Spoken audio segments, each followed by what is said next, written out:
She was nothing in a court of everything, an omega named Mira, a ghost among wolves, barely acknowledged by her own pack.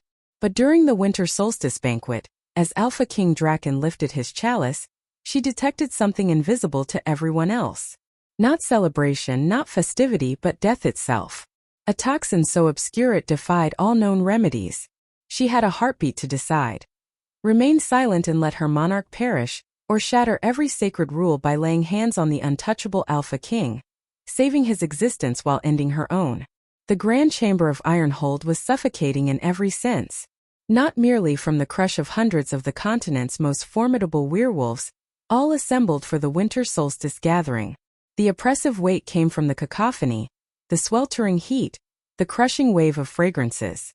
Charred venison, cedar smoke billowing from enormous hearths, mulled wine thick with spices, and the overwhelming dominance of alpha authority. For Mira, this was torment beyond measure. As an omega, invisibility was her birthright. She stood stationed against the stone wall, practically fading into the ancient banners, clutching a crystal pitcher of water she knew would never be requested. Her own alpha, Marcus Stone of the Northern Ridgepack, hadn't spared her a single glance since their carriage arrived 3 days prior. She represented a mandatory addition to his delegation, proof of his pack's wholeness, nothing more substantial than decoration. She kept her gaze downward, her dark auburn hair falling like a curtain across her face, eyes locked on the flagstones beneath her feet. Her senses, however, remained razor-sharp. This was the Omega's gift and curse combined.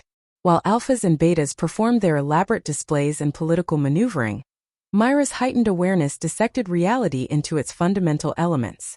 She detected the falsehood beneath Alpha Vincent's flattering words to his competitor, the subtle nervousness emanating from the king's head steward, and the faint herbal scent of headache medicine clinging to a female alpha 3 tables away.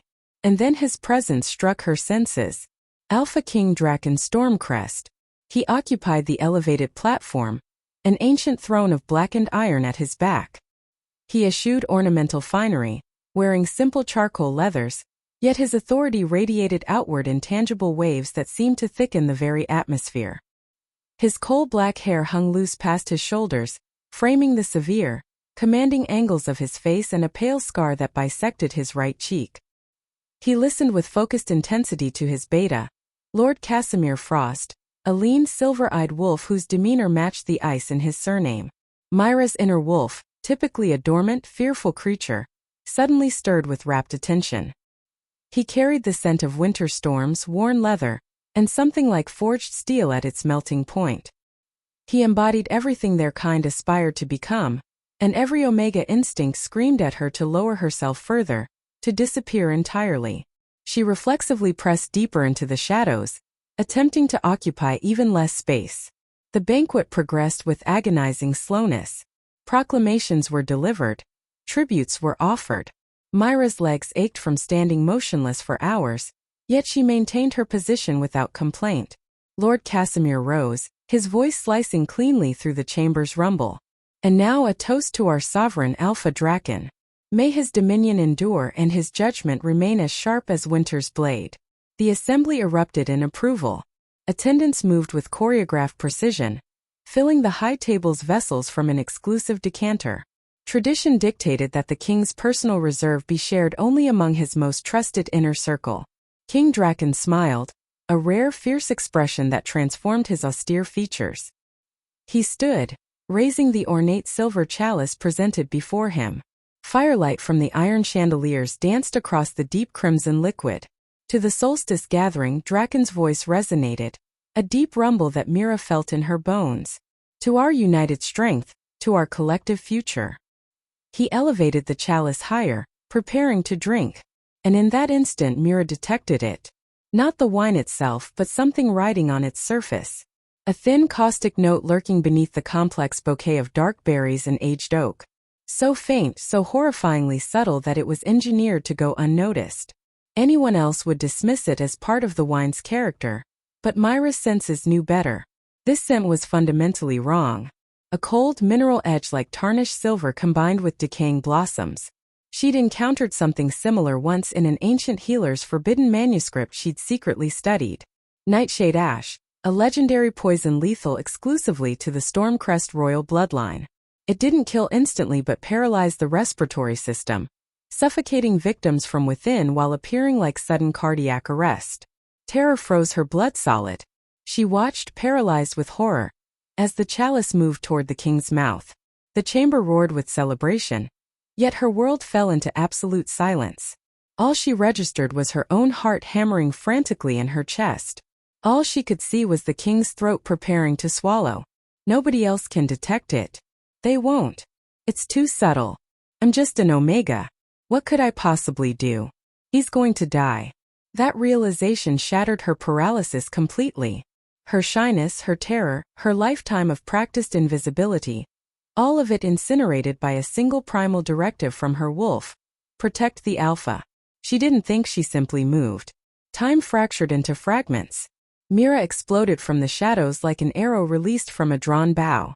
She became a blur of brown wool and terrified auburn hair. The 30 feet separating her wall from the high platform vanished in 4 desperate heartbeats. The alphas at surrounding tables barely registered her movement, catching only a flash of motion. A low-ranking Omega violating protocol in the most profound manner imaginable. Stop! She screamed, her voice raw from disuse. King Drakon's head snapped toward the sound, his eyes a piercing amber, widening not with anger but pure astonishment at the audacity. His lips had barely parted to touch the chalice's rim. Mira couldn't slow her momentum. She couldn't simply knock the vessel aside. She had to physically stop him, had to prevent the scent from reaching him. She launched herself up the platform steps, her shoulder colliding with King Drakon's broad chest with every ounce of force her slight frame could generate. The impact felt like hitting solid granite, yet it proved sufficient. Drakon stumbled backward a single step, his grip on the chalice breaking. The heavy silver cup flew from his grasp, spinning end over end through the air. Dark crimson wine arced outward in a spray, splashing across the table, across the king's chest, across Lord Casimir's immaculate white tunic. The chalice struck the stone floor with a deafening clang that echoed into the sudden, profound silence blanketing the hall. Hundreds of conversations died instantly. The musicians ceased playing. The only remaining sounds were drip, drip, drip of wine onto stone and Mira's ragged, panicked breathing. She had just physically assaulted the Alpha King before his entire court, before every visiting pack. She had touched him. An Omega had dared to lay hands upon him. For a suspended moment, wine that had splashed onto the hot coals of a nearby brazier sizzled intensely, and the true nature of the poison, the nightshade ash, was released and amplified by extreme heat. No longer subtle, it became a noxious, acrid stench that made eyes water. "Don't breathe," Mira screamed, clamping both hands over her own mouth and nose as she collapsed at the king's feet. The command carried such primal terror that several alphas instinctively obeyed, recoiling from the sudden foul odor before conscious thought could process the warning. Then chaos erupted completely. "Treason!" Lord Casimir roared, wiping wine from his face. "Seize her! She attempted to assassinate the king. Traitor!" Another alpha bellowed, surging from his seat. The king's personal guard, the Steel Guard, reacted with trained precision. 2 massive armor-clad wolves seized Mira, hauling her bodily off the floor by her arms. Her feet dangled in the air, the iron grip crushing her bones, sending white-hot pain shooting through her shoulders. "Mira, what have you done?" Her own alpha, Marcus Stone, his face ashen with fury and fear. He wasn't concerned for her welfare. He worried for his own political standing. King Drakon remained frozen in place, his amber eyes fixed on Mira. His chest heaved with exertion, wine-soaked, but he was breathing. His lungs drew air normally because he hadn't inhaled that concentrated burst from the brazier, prevented only by her desperate, insane tackle. He stared at her not with expected rage but with stunning, bottomless confusion. The wine, Mira gasped, struggling against the guard's brutal hold. "The chalice, the scent, it's poison, nightshade ash. Don't let anyone clean it. Test everything, please, I'm begging you." Casimir sneered, stepping forward with predatory grace. "What a dramatic performance. She poisons our king, then fabricates a rescue when her plot is exposed. How utterly transparent." He turned sharply to the guards. "Take her to the dungeons. She will be interrogated with extreme thoroughness. No, I saved him. Mira's voice cracked with desperation. She looked past the guards, past the snarling, accusatory faces surrounding her, and locked eyes directly with King Drakon. She was merely an Omega. He was her sovereign. Every instinct demanded she lower her gaze, submit, accept death quietly. Instead, she held his stare with everything she possessed. I smelled it, she whispered, a plea meant only for his ears. I smelled your death in that cup. Drakon's face remained an unreadable stone mask. He watched silently as his guards began dragging her from the hall. The chamber exploded into cacophony, shouts and accusations, and the scrape of benches as alphas rose, their wolves surfacing with aggression. Mira's world narrowed to the sound of her own dress tearing as she was hauled backward across the flagstones, the massive arched doorways of the hall shrinking in her vision. She had saved the king's life, and in doing so, she had just sealed her own fate with absolute certainty. The dungeons beneath Ironhold were unlike the damp, moldy cells of lesser strongholds. They were carved directly from the mountain's bedrock, silent as tombs, absolutely escape-proof. The air hung cold and lifeless. Mira was thrown roughly into a cell. The massive iron door slammed with a sound of terrible finality, plunging her into near-complete darkness. Her only light source, a thin sliver filtering through a high, narrow ventilation shaft. She collapsed onto the freezing stone floor, her body finally surrendering to the terror that had pursued her. Sobs racked her frame, dry and agonizing. She had failed completely. She had acted on instinct and she had failed anyway. They didn't believe her testimony. Why would they? She was an Omega, less than nothing in their hierarchy. She wasn't livestock, a bargaining piece, a body to scrub floors and bear children. She was not a hero. She was not a credible witness. She was a problem requiring disposal. Time ceased having meaning in that darkness. She might have been there for hours or days. She shivered violently, the thin wool of her banquet dress utterly useless against the subterranean chill. Finally, she heard the heavy metallic scrape of the bar being lifted. The door swung open, flooding the cell with blinding torchlight. Mira scrambled backward instinctively, pressing herself against the far wall like a trapped animal facing predators. 3 silhouettes filled the doorway. On the left stood Lord Casimir Frost, his face a mask of cold fury barely contained. On the right, the captain of the Steel Guard, his hand resting meaningfully on his sword hilt. And in the center, radiating an aura of raw power that seemed to consume all available oxygen, stood King Drakon Stormcrest. He still wore his wine-stained clothing.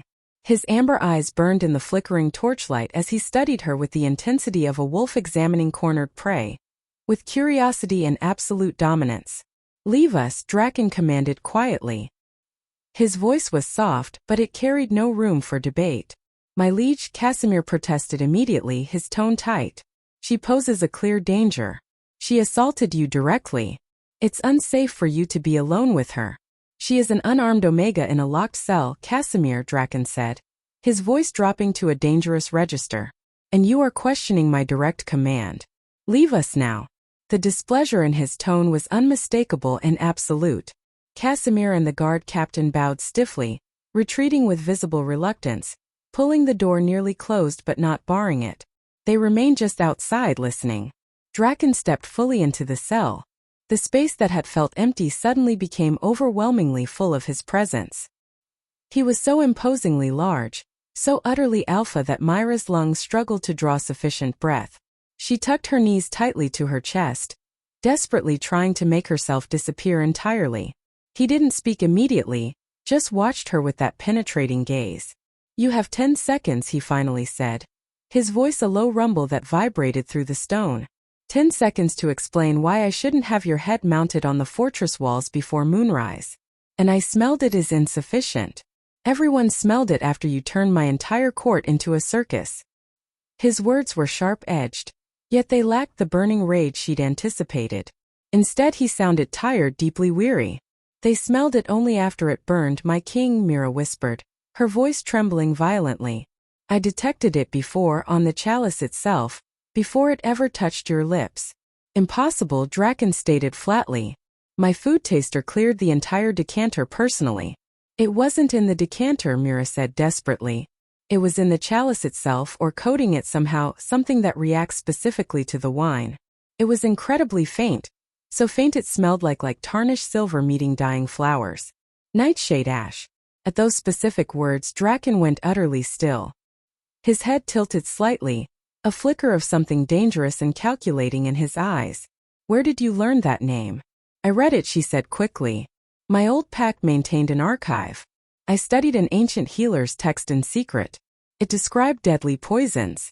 The text said nightshade ash was the curse of the Stormcrest bloodline, that it was odorless to everyone except those with the most sensitive perception.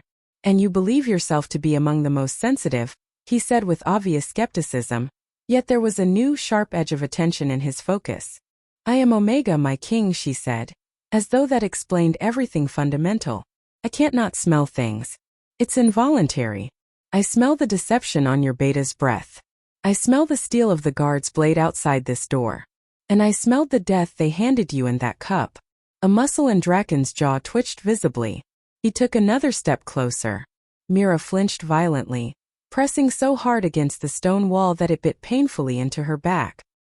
He stopped immediately upon seeing her terror, and a strange, complex emotion flickered across his severe features. He wasn't accustomed to this raw, unfiltered honesty. He was used to posturing alphas, scheming betas, and manipulative court politics. Not this naked, terrified truthfulness.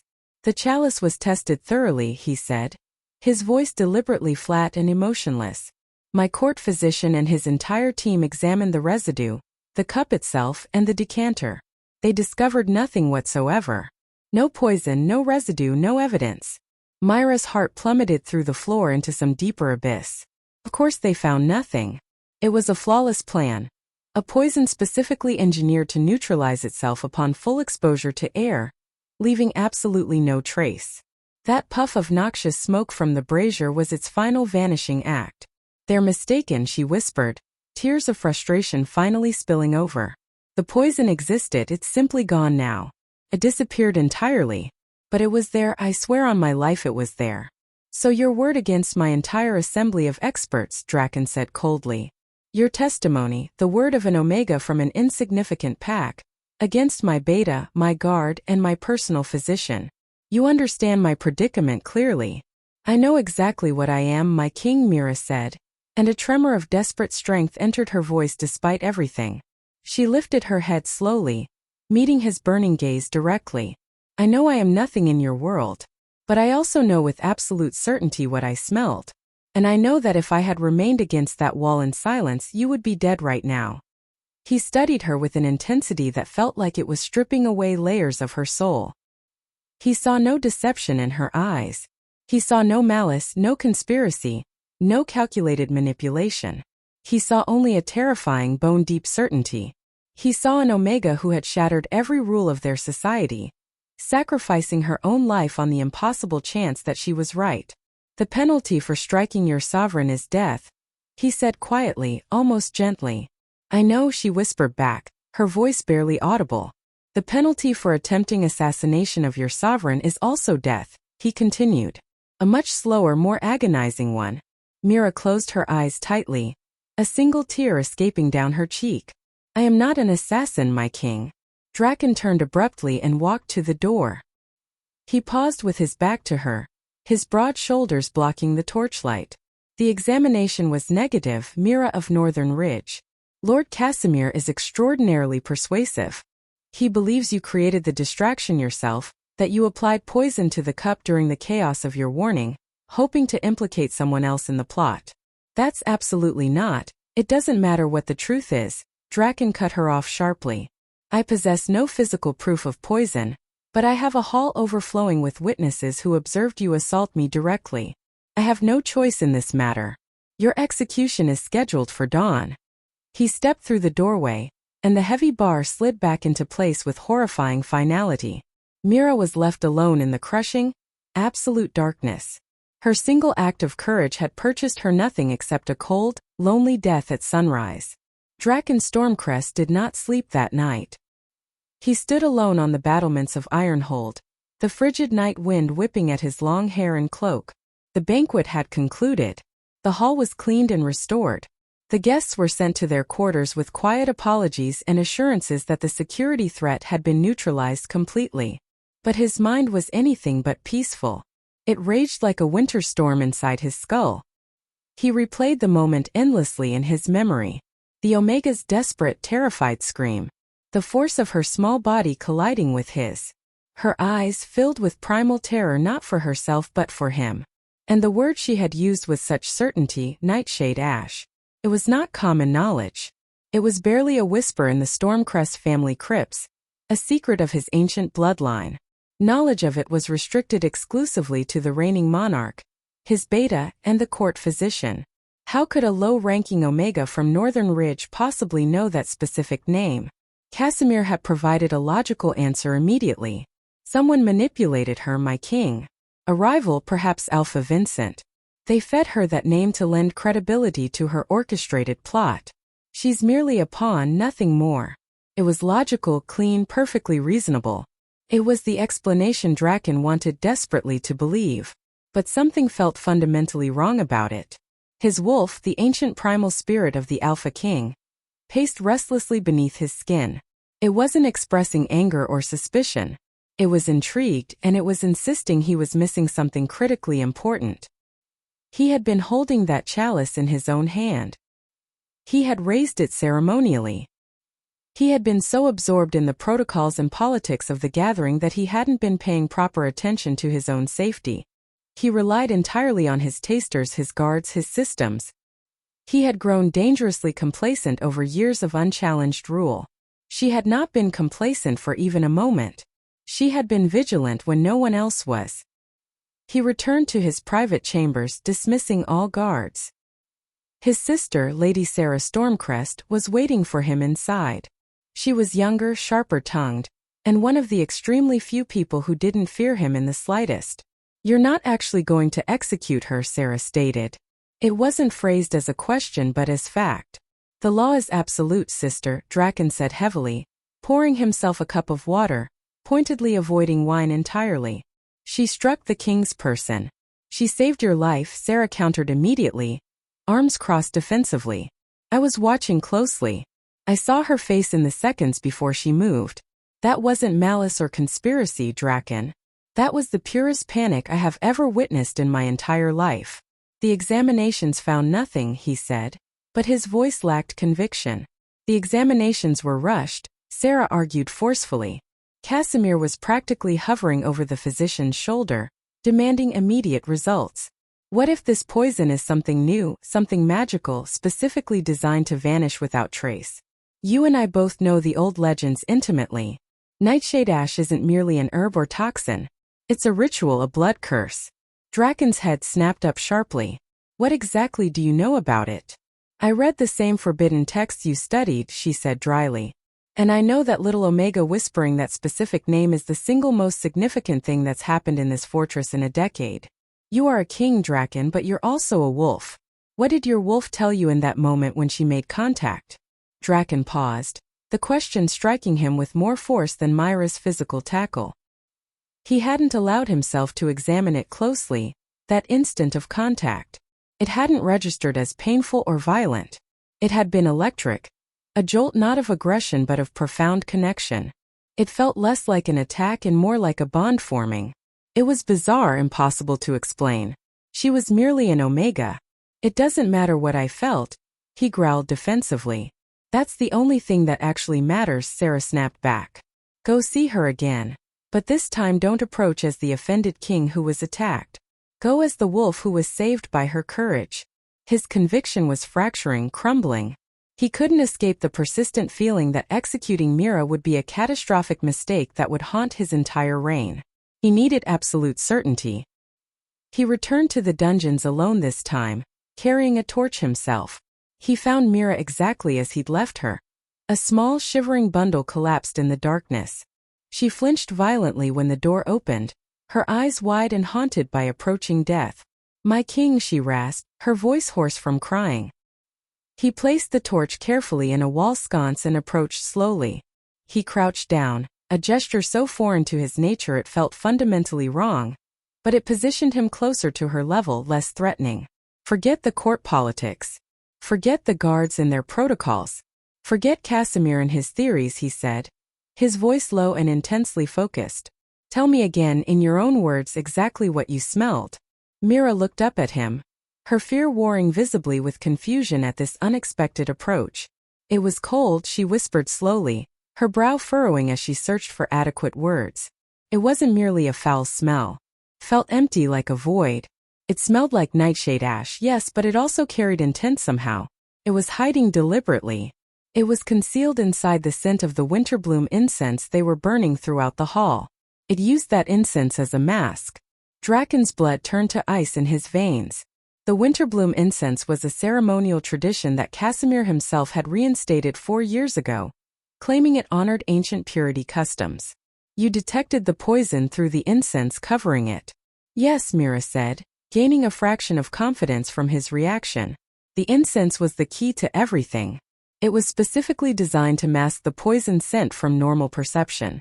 But to my senses, the two scents were distinctly layered.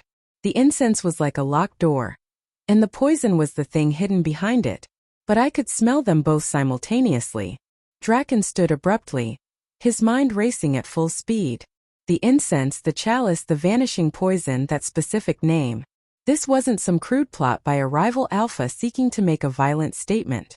A rival would employ brute force methods, something dramatic and unmistakable. This was intricate, precise, deeply personal.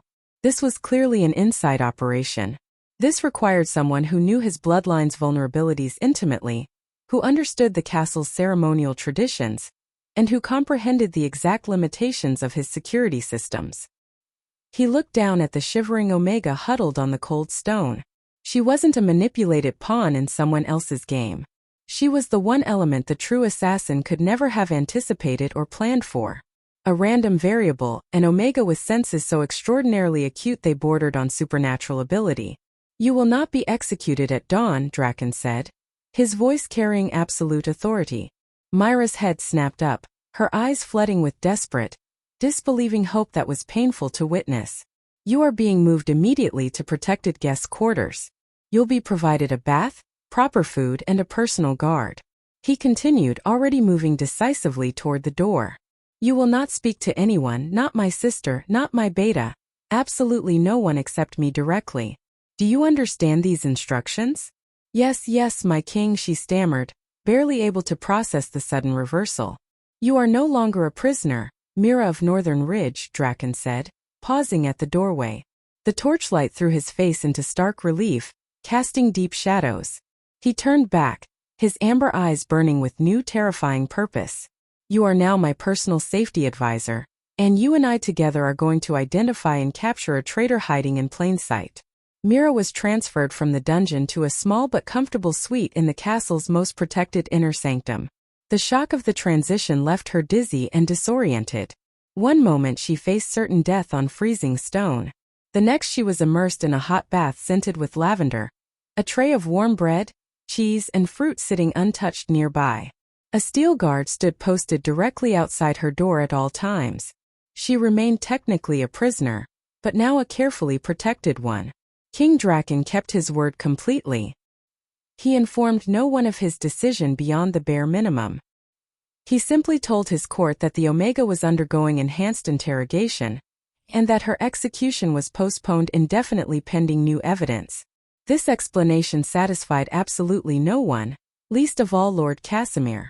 Casimir found Drakon in the king's private study, where he was reviewing fortress patrol schedules with intense focus. My king, Casimir said, his voice tight with barely controlled disapproval. You risk appearing weak before the entire realm. You were physically attacked, and the perpetrator still lives. It breeds dangerous instability and encourages future challenges to your authority. My authority is not in question here, old friend, Drakon said without looking up from his maps. The girl's story contains complexities I'm still unraveling. You will trust me to handle this appropriately. Of course, my king, Casimir said, bowing formally. But as he departed, Mira's words echoed persistently in Drakon's mind. I smell the deception on your beta's breath. Drakon had trusted Casimir absolutely for decades. Casimir had served his father faithfully. He had been Drakon's personal mentor and advisor. But the seed of doubt planted by an Omega's impossible senses was beginning to take deep root. Meanwhile, Drakon had given his sister Sarah a secret assignment. "I don't care that the physician's examination found nothing," Drakon had told her in the privacy of the armory.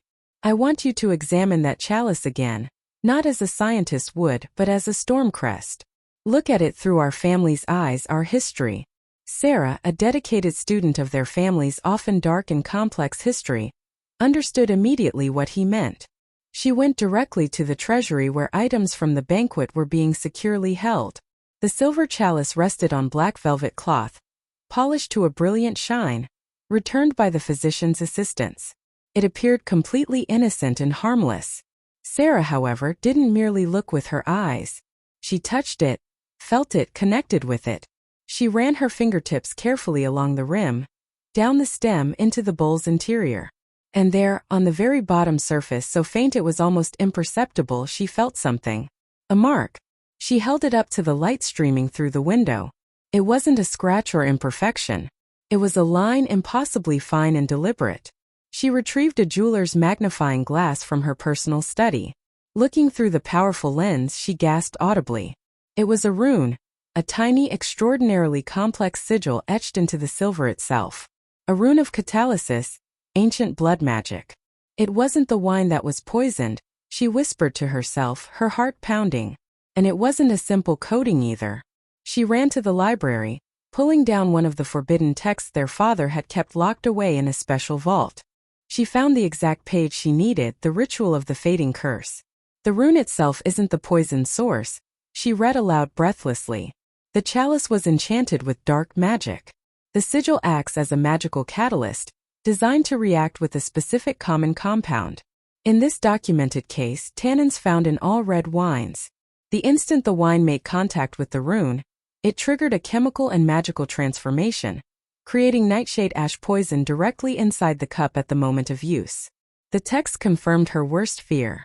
Upon exposure to open air or extreme heat, the catalyzed compound breaks down entirely, leaving absolutely no trace within moments. The attacker had engineered a perfect murder weapon. It created the lethal poison at the last possible second and destroyed all evidence immediately afterward. Who could do this? Sarah breathed, her hands trembling. Only a handful of individuals in the entire world possessed knowledge of this kind of bloodline-specific magic. It required someone with access to the Stormcrest family's most secret texts and grimoires.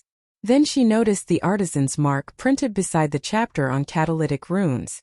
A small stylized symbol of a frost crystal. Sarah felt all blood drain from her face. Frost. Lord Casimir Frost. Seemed impossible. He was the king's most trusted and loyal servant.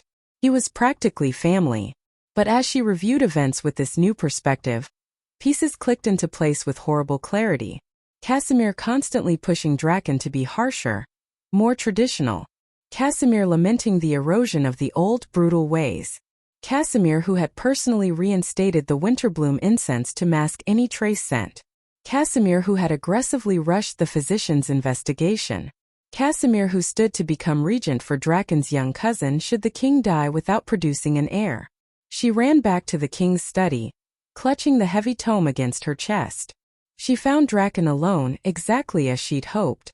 "Brother, what is it?" Was Casimir, she said, her voice shaking with fury and betrayal. It was always Casimir from the very beginning. She slammed the book open on his desk, pointing emphatically to the rune diagram and the artisan's mark. The chalice was enchanted to create the poison upon contact with wine. And this, she pointed forcefully to the frost crystal symbol, is his family's ancestral mark from the ancient grimoires. He's been planning this betrayal for years, Drakon.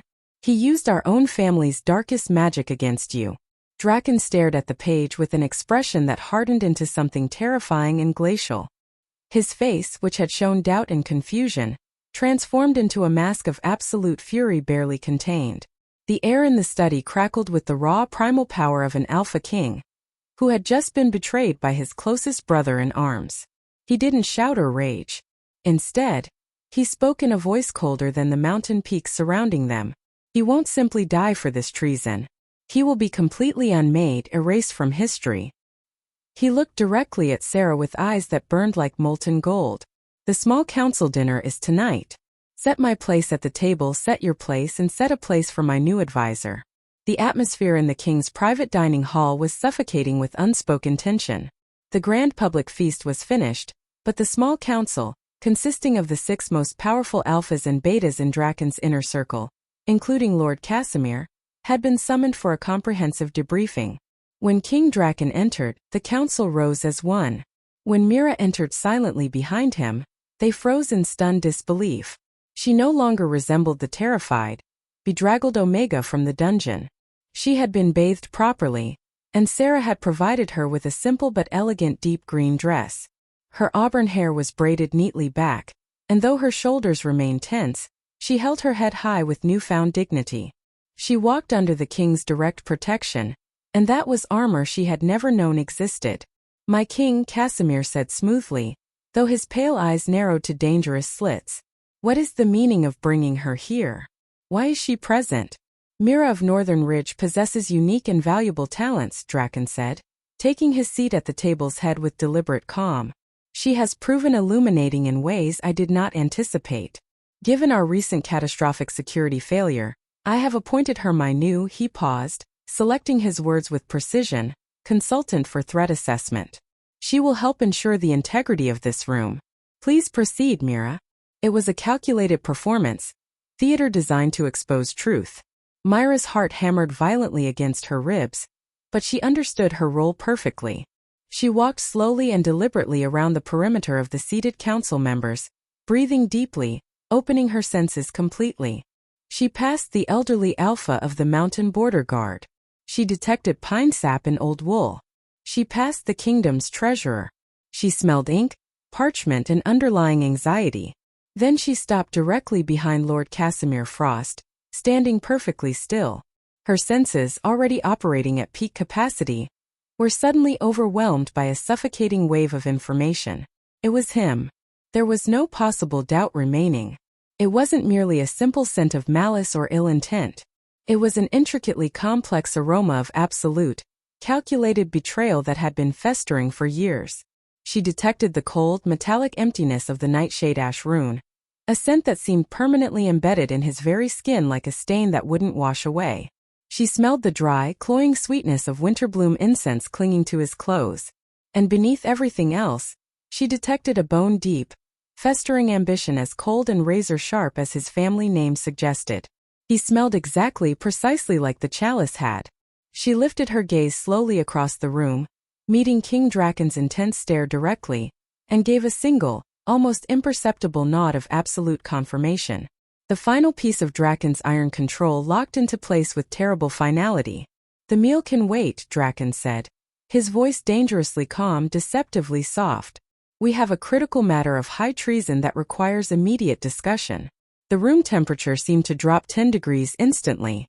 "Lord Casimir," Drakon continued with deliberate slowness, "you have served my house faithfully for 40 years without question. You personally taught me how to properly wield my first sword in combat." "I have, my king," Casimir said, maintaining his noble posture, though a faint sheen of nervous sweat appeared on his brow. "I have dedicated my entire existence to your bloodline's service. Which is precisely why it causes me such profound pain," Drakon said, rising slowly and deliberately from his chair like a predator preparing to strike, "that you would attempt to permanently end it through murder and dark magic." The silence that followed was absolute and suffocating. The other council members looked utterly stunned, confused, and increasingly horrified as comprehension slowly dawned. "My king," Casimir stammered, his carefully maintained composure finally beginning to crack and splinter. "This is complete madness. It's her doing, isn't it? The Omega which has poisoned your mind against me with lies and manipulation. She has opened my eyes to truth," Drakon roared, slamming both hands down on the heavy table with such force that the ancient wood cracked audibly under the impact. "She detected the truth with her gift. My sister Sarah uncovered the physical proof of your betrayal." Sarah stepped forward precisely on cue, holding the silver chalice up for all to see. "Your family rune, Casimir, etched with precision into the base of this cup. The catalytic rune designed specifically to create nightshade ash poison. The poison engineered to vanish without leaving any trace. The absolutely perfect crime. Casimir's aristocratic face contorted grotesquely. The elaborate mask of the loyal, devoted beta fell away completely, replaced by a snarl of pure, unfiltered hatred and rage. His wolf surged violently to the surface. His eyes bled rapidly from their normal silver gray to a muddy, furious yellow that spoke of madness. He was pathetically weak. Casimir spat venomously, his wolf now in partial control. Your father constructed an empire of strength through blood and conquest, and you negotiate and compromise with humans like their equals. You tolerate weak omegas polluting the court with their presence. You systematically dishonor everything the Stormcrest name once represented with power and fear. You were never fit to rule this kingdom. So you decided to rule in my place, as regent for my cousin, Drakon said, his own voice dropping to a predatory growl that vibrated the stone walls. I would have preserved our ancient traditions and ways. I would have led our people back to true glory and dominance over all others. Casimir knew with absolute certainty he was finished, exposed, defeated. He had one final desperate move remaining. He refused to be taken alive and interrogated. He wouldn't give them that satisfaction. He lunged with sudden explosive violence not at Drakon, who stood too far away, but at the closest, most vulnerable target within reach. He lunged directly at Mira, his claws suddenly elongated and black as obsidian, raking through the air toward her exposed throat. But Mira, who had survived her entire life by relying on her heightened senses, had detected the spike in his adrenaline, the shift in his scent from cold ambition to hot, murderous rage a full second before he moved. She had already reacted, dropping low and scrambling away with desperate speed. Drakon crossed the entire room in a single impossible bound that defied natural physics. He was no longer a king dressed in formal attire. He was pure primal alpha incarnate, raw power given physical form. He intercepted Casimir mid-lunge with devastating force, tackling him brutally to the floor. The two powerful wolves, Beta and Alpha, crashed together into the stone wall with enough force to shatter an ancient tapestry rail into splinters. Casimir was extraordinarily strong, trained for decades in combat. But Drakon was king, chosen by bloodline and destiny. The fight was brutal, violent, and mercifully short. It was a clash of absolutely raw power with no technique, no mercy. Drakon's roar was the sound of the mountain itself given voice, a physical force of sound that shook dust from the ceiling beams. He did not grant Casimir the warrior's honor of death by blade. This was execution, not combat. When the violence finally ended, Drakon stood over the broken body, his chest heaving with exertion, his hands stained dark. Casimir Frost lay motionless at his feet, the price of treason paid in full. The king surveyed his shocked, pale council members with burning eyes, then turned his gaze to his sister. Finally, his focus landed on Mira, who was huddled near the doorway, trembling violently but mercifully, thankfully unharmed. His amber eyes, still blazing with the primal fury of his wolf, barely contained, softened by just a fraction when they found her. He had eliminated the immediate threat to his throne and his life. He had purged the festering treason from his inner circle. But the shy Omega who had initiated everything, who had saved him at the cost of her own safety, was staring at him with wide eyes. And he realized with sudden clarity that the battle was truly over. But the real challenge, determining what to do with her and about her, had only just begun in earnest. The immediate aftermath was anything but quiet or peaceful. It was a vortex of stunned, horrified silence that pressed down like physical weight. The massive oak table bore a long crack down its center. Shards of shattered crystal and dark wine stains were scattered across the flagstones. And in the center of the destroyed room lay the cooling body of Lord Casimir Frost, undeniable proof of betrayal's ultimate price. The air felt impossibly thick, suffocating with tension. Mira's extraordinary senses, which she had cursed as a burden her entire life, now became instruments of exquisite torture. She detected the sharp, coppery scent of Casimir's blood mixing with the sweetness of spilled wine. She smelled the ozone-like crackle of Drakon's lingering primal rage still charging the atmosphere. She detected the acrid, panicked sweat of the 5 surviving council members who stood frozen like statues, their gazes shifting nervously between their fallen colleague, their terrifying king, and then most disturbingly to her. She represented the catalyst for everything. She was the invisible variable, the witch who saw too much. She was the tiny, insignificant element that had brought the entire machinery of state grinding to a catastrophic halt. Mira had instinctively scrambled to the fireplace during the violence, pressing her back firmly against the warm stone as though she could somehow melt into it and disappear. She shook so violently her teeth chattered audibly. She had just witnessed a man, a lord of the realm who had spoken eloquently at the grand feast, be killed with brutal efficiency. And she had directly caused it. Her words, her gift, her scent had served as his death sentence. King Drakon stood motionless over the body, his broad chest heaving with residual exertion. He was no longer a refined king in elegant attire. He was pure primal alpha, radiating barely contained power that made the air shimmer like heat waves. His amber eyes still blazed with fury, his wolf so dangerously close to the surface that he seemed more beast than man. "Sarah," he growled, his voice emerging as a deep, gravelly sound from the depths of his chest, barely human. His sister, remarkably the only person in the room who appeared relatively unfazed by the violence, stepped forward immediately.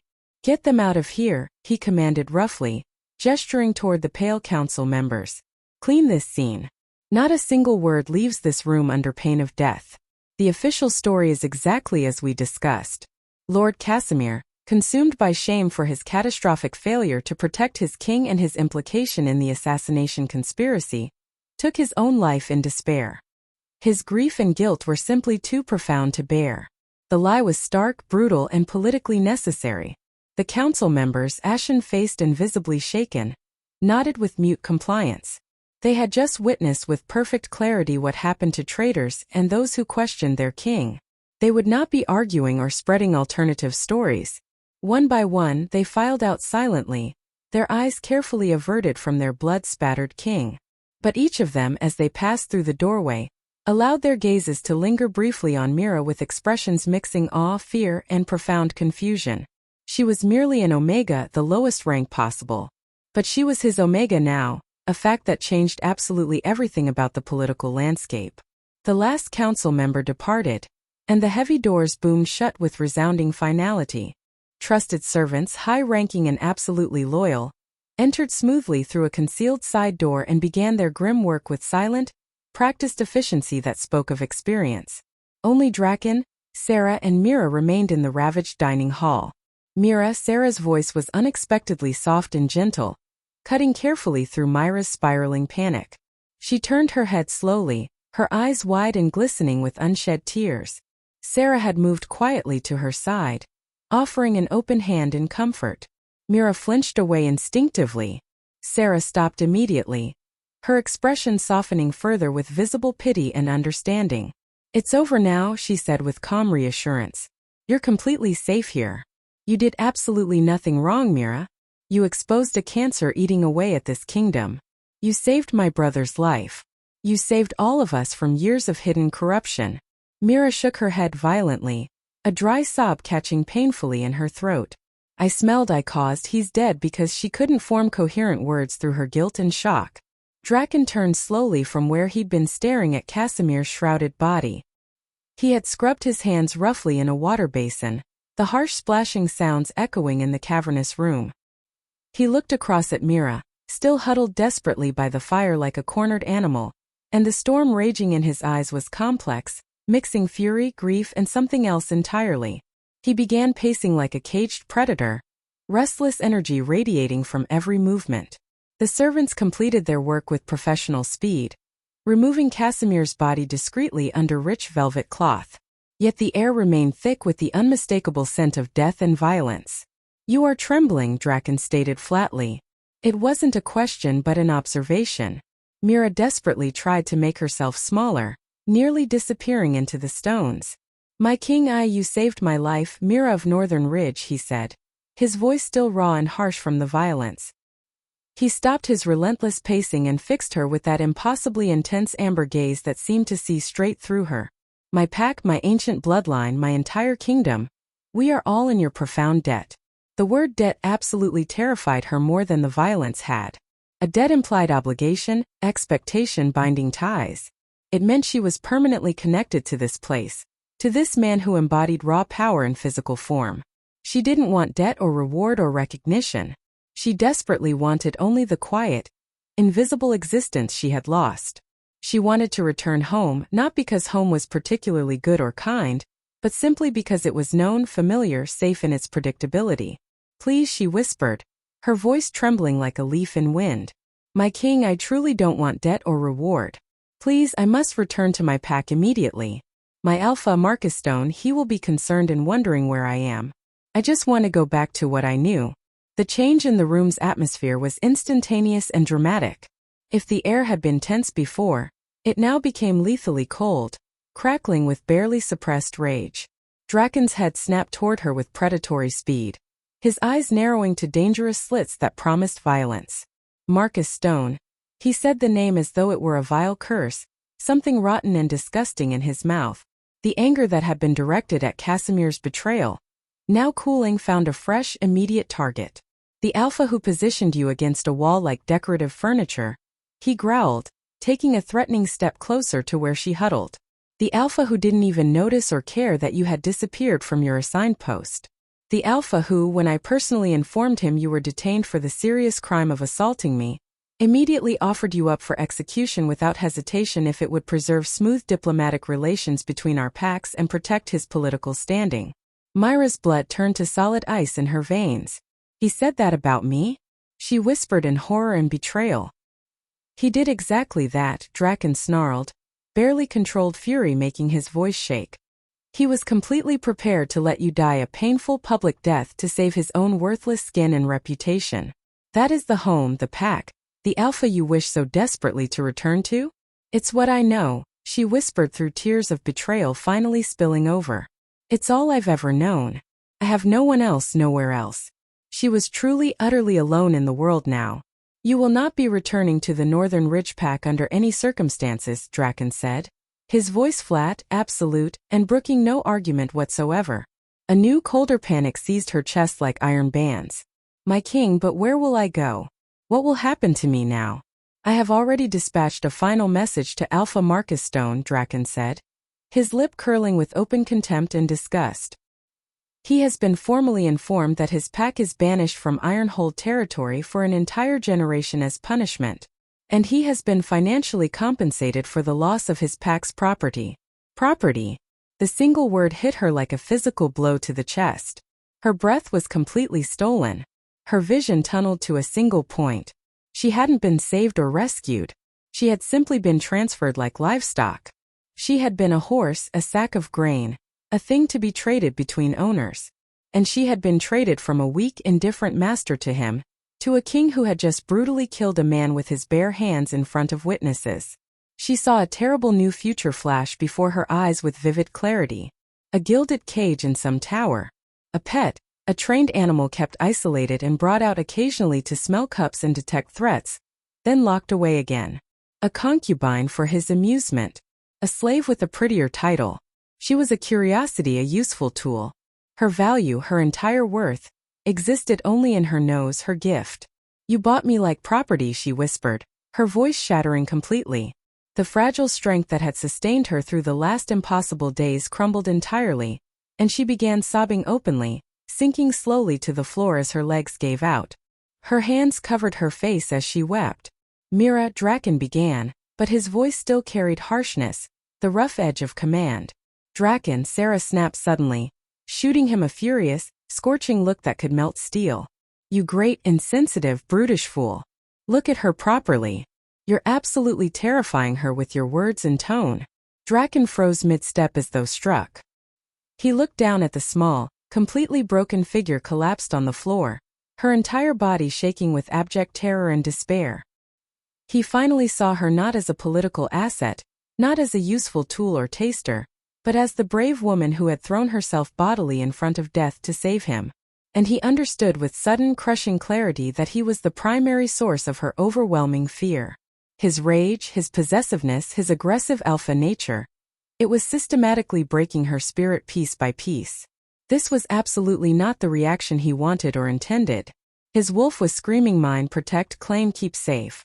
But his human side, the king who ruled with strategy and intelligence, recognized that he was achieving the exact opposite of protection. He was becoming her new captor, her new nightmare. He visibly fought for control of himself, muscles tensing. He closed his eyes for a long moment, took a deep, shuddering breath that filled his lungs completely, and when he reopened them, the feral fire was carefully banked and controlled.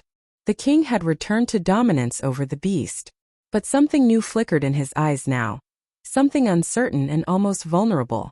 "Mira," he said again, and this time his voice emerged softer, gentler, though the effort was clearly visible and cost him greatly. "Stand up, please." "That is not," I misspoke terribly.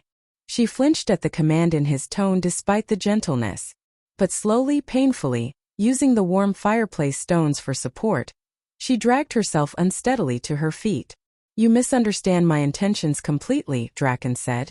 His voice tight and strained with the immense effort of being gentle when everything in his nature demanded dominance.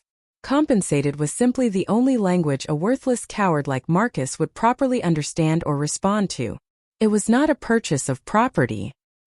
He took another careful step closer, visibly holding up both hands with palms facing outward in a gesture of peace, as though approaching a terrified, injured deer that might bolt at any moment. It was a severance of all legal ties. You are completely free from him and his pack. He has absolutely no claim on you whatsoever. You are packless now. Packless. The word itself was a death sentence in their world. A lone wolf, especially an Omega, wouldn't survive even a week in the wilderness or among hostile territories. "No," Drakon said firmly, reading her expression of despair. He was much closer now, close enough that she could feel the considerable heat radiating from his large frame. "Not packless. You are pack of Ironhold now. If you will accept us, accept me." Mira looked up slowly, her tear-soaked eyes wide with complete confusion. "A member of your pack?" she asked hesitantly. "A servant then?" "No," he said, his voice dropping to a low rumble that resonated in her chest. "Not a servant. Not merely a taster unless you personally wish to serve in that capacity. Your gift, your ability, it is part of who you are fundamentally. But it is not a tool for my kingdom to exploit." He was so close now, the distance between them almost nothing. He reached out slowly, deliberately, giving her every possible opportunity to pull away or refuse. She remained frozen, caught between her deepest instinct to flee and a strange, inexplicably powerful pull toward him that defied all logic. His calloused fingers brushed away a tear from her cheek with impossible gentleness, the touch so careful it barely registered. "I have spent my entire life," he murmured, his intense gaze locked completely on hers, surrounded by alphas who constantly posture and compete, betas who endlessly scheme and manipulate, and others who flatter and deceive for advantage. "My own trusted advisor," he said the words, and the wound was clearly raw and bleeding. Casimir constructed his entire existence on an elaborate foundation of lies and hidden hatred. "I have been breathing poison for years, surrounded by it, and I never knew or suspected until you." His thumb traced her jawline with reverent care. "And then you appeared. You who can detect a lie from across a crowded room. You who are so terrified of your own shadow you can barely speak in company. You were somehow the only one strong enough, brave enough to speak truth to power. You were the only one with courage enough to physically throw yourself at your king to save his life." He smiled, a small, pained, genuinely wondrous expression that transformed his severe features completely. "You are the strongest, most courageous person I have ever encountered in my life, Mira of Northern Ridge. You call yourself Shy Omega. But you are extraordinary. You are a warrior wearing the wrong skin, trapped in the wrong rank." Her breath caught painfully in her throat. No one in her entire existence had ever truly seen her as anything more than background. "My King Drakon, I don't understand what you're saying. I am just an Omega, nothing more." "And I am your king," he said, his voice growing thick with emotion barely contained. "And I am telling you with absolute certainty that your rank means nothing whatsoever to me. Your wolf, your spirit, your courage, that means everything. In that great hall when you tackled me to the ground, my wolf didn't register an attack or threat. It registered a defense, a protection. It registered you specifically. It recognized you on a level I don't fully comprehend." He leaned in slowly, his forehead coming to rest gently against hers. His scent enveloped her completely, overwhelming in its intensity. Mountain storms, iron, leather, and something else, something warm and fiercely possessive that no longer felt threatening. Instead, it felt like an impenetrable shield wrapped around her. "It calls to mine," he whispered, his breath warm against her skin. "Your wolf saved mine when no one else could. That makes you irreplaceable. That makes you—" He struggled visibly for the right word, a word he had never used, never truly believed existed for him. "It makes you mine. Not as property or possession, not as subject or servant, but as my equal, my counterpart. As my mate." The fated bond. It wasn't announced with thunder or lightning. It was a quiet, unbreakable truth settling into place like puzzle pieces finally connecting. The universe shifted and resettled around them. Sarah, witnessing the moment destiny clicked into place around her brother, smiled a true, brilliant, joyful smile. "Well then," she said softly, warmth in her voice. "It seems my presence here is no longer needed or appropriate. I'll go see to the council and supervise the remaining cleanup." She slipped quietly from the room, and the heavy door clicked shut with gentle finality, leaving them alone in the sudden, profound, intimate silence of the ruined, blood-scented hall that had witnessed such violence and now witnessed something entirely different. Mira was still trembling, but the paralyzing fear had finally drained away completely, replaced by a strange, fragile sense of awe and possibility. He wasn't going to hurt her or use her or cage her. He truly saw her for who she was. "You will stay here," Drakon said. It was not phrased as a command from King to subject. It was a plea, raw and completely exposed, vulnerable in a way kings never allowed themselves to be. "You will stay, and I swear on my ancient bloodline, on everything I am, you will be safe always. You will have a voice that is heard. You will have a true home. And you will never ever be invisible again for as long as you live." Mira looked up into the burning amber eyes of the most powerful wolf alive in their world. He was a king who commanded armies.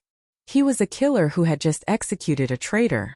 And in this singular moment, he was simply a man holding his breath, visibly terrified of her answer, of her potential rejection. She was no longer Mira, property of Northern Ridgepack. She was no longer invisible or insignificant. She was the one who saved the Alpha King. And for the first time in her entire life, she felt genuinely powerful.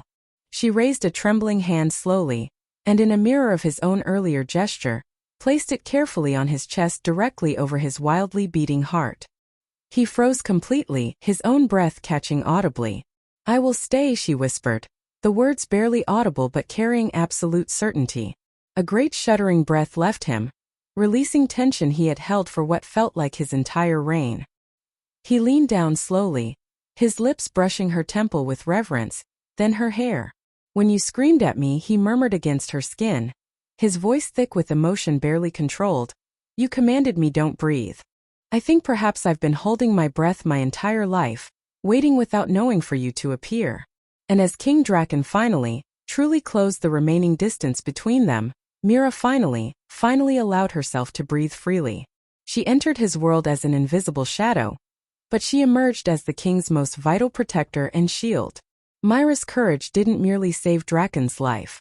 It exposed a corruption eating at the kingdom's heart, and forged a bond that defies every law and tradition of their kind. But this story is far from over. A king choosing an Omega as his protector and mate will not be easily accepted by the other packs and territories. The immediate traitor is gone, eliminated, but the ambitions of others remain lurking. What happens when the entire court realizes their invisible Omega can smell every lie, every hidden secret, every new conspiracy being plotted against the crown? If you loved this story of fated mates, hidden courage and unexpected destiny, show your support right now. Hit that like button because it truly helps this channel grow and reach others. Share this video with a friend who loves werewolf romance and unexpected heroes. And most importantly, subscribe and ring that notification bell, because we have so many more stories to tell, so many more worlds to explore together. What part of Mira and Drakon's journey do you want to hear next? What challenges do you think they'll face? Let me know in the comments below.